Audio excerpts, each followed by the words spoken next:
Welcome to Indian School for Learning English. I'm Ashish Roy and I have been teaching for last 20 years. और अपने इतने सालों के अनुभव में मैंने ये जाना कि कुछ कमियां हैं जिनके कारण काफ़ी लोग इंग्लिश सीख नहीं पाते हैं। फर्स्ट एंड फोरमोस्ट कमी जो है वो ये है कि जब स्कूल टाइम में आप पढ़ते हैं इंग्लिश तो उस समय जो है आप क्लास में ध्यान नहीं देते हैं because you take English as a subject, merely a subject, but it is not a subject itself, it is language. और जब लैंग्वेज की तरह पढ़ते हैं तो उस समय आप ग्रामर और उसके जो स्ट्रक्चर्स है वो सारी चीज़ें बहुत ध्यान से पढ़ते हैं when you want to learn a language, right.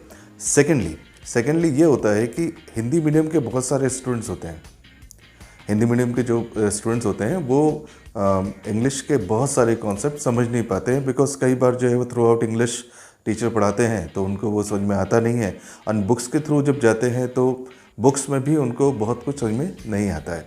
तो ये एक प्रॉब्लम और होती है। एक और प्रॉब्लम होती है वो है टीचर्स भी अपनी तरफ से कुछ कमी छोड़ते हैं, और कमी नहीं है actually. As a teacher I can say that जितना आपको उस समय ज़रूरत है उतना ही वो आपको देते हैं, और ये रीज़न भी है जिसकी वजह से आपको अधूरा ज्ञान मिलता है इंग्लिश का। और जो सबसे बड़ी बात है वो है झिझक, हेजिटेशन। और हेजिटेशन जो है that is the enemy of learning. जब आप झिझकते हैं किसी चीज़ को लर्न करने में तो इसका मतलब है कि आप अपने लर्निंग के दुश्मन बन जाते हैं।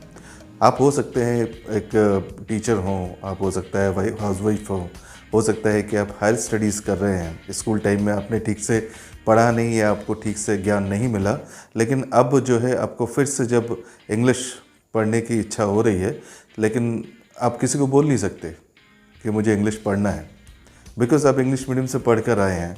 और उसके बाद अगर आप किसी को बोले कि इंग्लिश मुझे पढ़ना है, इंग्लिश लैंग्वेज पढ़ना है, तो maybe they can make fun of you, आपका मजाक उड़ा सकते हैं। और दैट इज़ द रीज़न जो आपकी झिझक आपके अंदर रहती है। दूसरी बात, आप एज में बहुत बड़े हो चुके होते हैं, आप कोई ज़िम्मेदार स्थिति में पहुंच जाते हैं, ज़िम्मेदार पोस्ट पर होते हैं, और उस समय आप किसी से कहें कि मुझे इंग्लिश सीखना है तो भी वो एक अलग बात हो जाती है। कहने का मतलब है एक इन्फीरियोरिटी कॉम्प्लेक्स जैसी बात आ जाती है। सो आई कैन अंडरस्टैंड ऐसा होता है, बट उन सब चीज़ों को क्लियर करने के लिए, वो सब चीज़ें झिझक को क्लियर करने के लिए ये चैनल आपके सामने है। और दूसरी बात है, if you are a teacher, maybe English teacher, see as a teacher I can say that I am always a learner. So be a learner and you will learn new things, always new things from this channel. English के बारे में आपको वो बहुत सारे ऐसे concept मिलेंगे, ऐसे बहुत सारे कॉन्सेप्ट आपके सामने आएंगे जो कॉमनली आप लोग नहीं पढ़ते हैं, नहीं पढ़ाते हैं। सो वो सब चीज़ें आपको यहाँ पर मिल पाएंगी। And Indian school for learning English इसी चीज़ के लिए बना हुआ है। चाहे आप हिंदी अच्छे से समझते हैं, चाहे आप थ्रू आउट इंग्लिश समझते हैं, तो I will do in both language. That means Hindi English का एक प्रॉपर कॉम्बिनेशन रहेगा जिससे हिंदी मीडियम के जो बच्चे हैं वो भी इस चीज़ को अच्छी तरह समझ सके और इंग्लिश मीडियम के बच्चे भी इसको फॉलो कर सके।